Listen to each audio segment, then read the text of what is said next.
Hi, welcome back everyone. This time we'll be looking at Astroneers, which is a stylish, well-made open-world survival crafting game made by System Era Softworks. The game has been in development since 2016 and has been released in February 2019.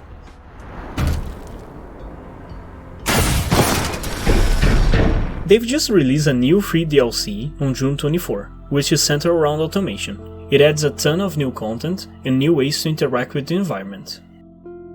The gameplay is centered around exploring beautiful, colorful alien planets, while collecting resources to build your base and vehicles, which in turn allow you to explore even more.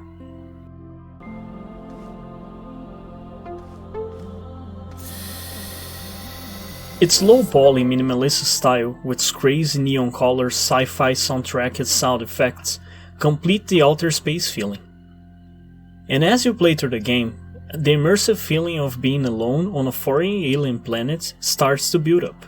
There are cave systems that are maze-like and provide an ecosystem full of minerals and plants that feel ancient and mysterious. Even your oxygen is a limited resource, produced by the oxygenator module. To explore, you need a way to transport this oxygen, and the earliest way to do so is through tethers. This is a gameplay mechanic that makes you think about the very air your character is breathing.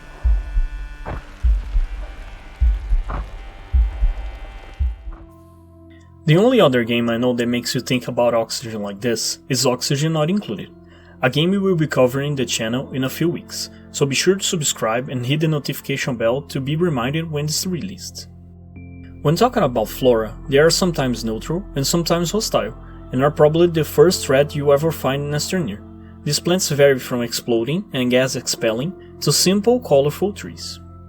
And even the minerals feel alien and dreamlike with their crazy colors and star-like shimmer. So the world itself feels alive by all these details that are present, on the surface and under it, giving us multiple resources. There are a variety of them, and they serve different purposes, being the core of the crafting part of the game. You get to use them, either raw or smelted, to build, be it hovers, buildings, platforms to place buildings itself, automatic extractors, or even spaceship, which allow you to explore new planets, refreshing the mystery once again.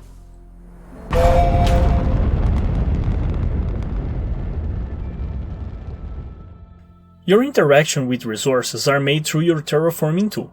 It turns the resource you're mining into cylinders of condensed material, which can be stored into storage silos or, in the newest DLC, canisters. Early game item management is pretty much throwing items on the ground until you can properly store them. This feature reminds me a lot of the floating storage of Subnautica, where the box itself is just floating through the ocean. They both share the feeling of not having even a proper place to store your items, having just landed on a strange planet.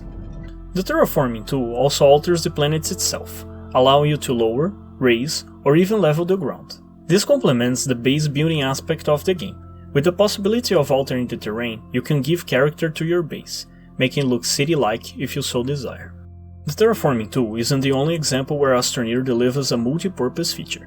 Your UI is also your character model, your backpack is also your oxygen and energy tank, and even your tethers aren't only meant to provide oxygen, but as a way to guide you out of the cave systems.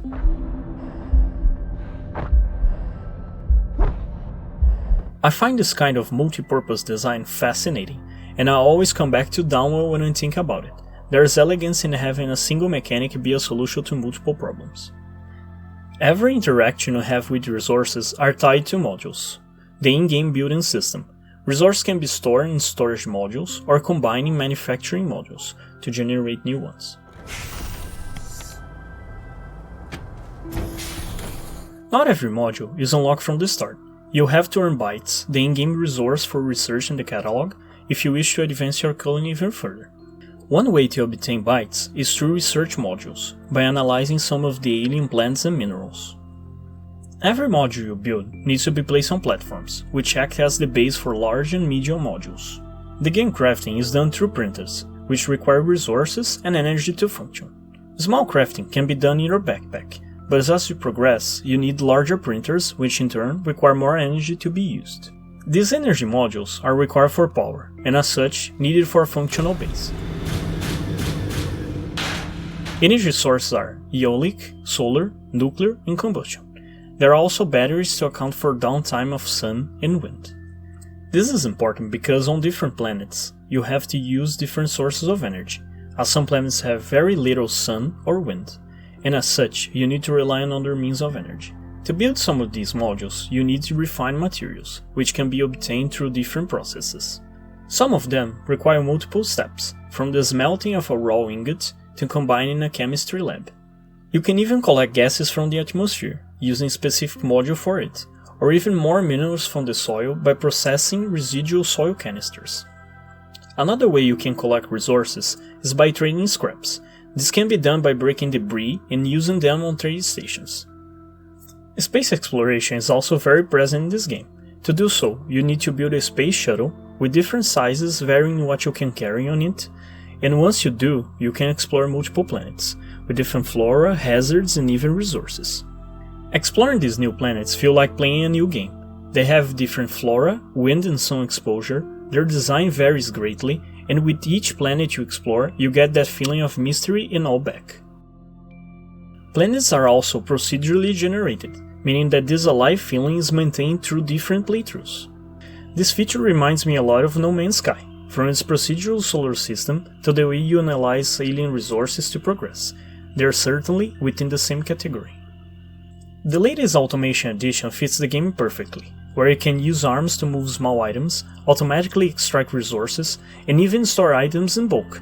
This allows for a more complex base and resemble automation-oriented games like Satisfactory or even Factorio.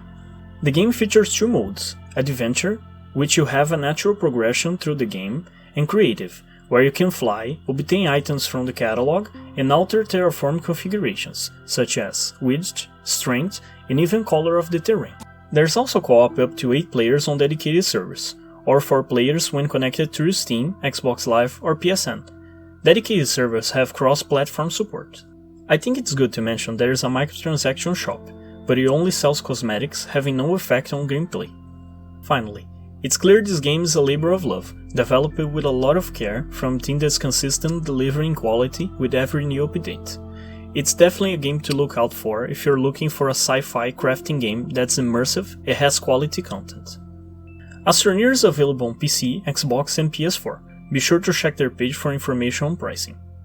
Well, I hope you all enjoyed this video. If you did, please leave a like and perhaps subscribe. I'll see you all in the next one.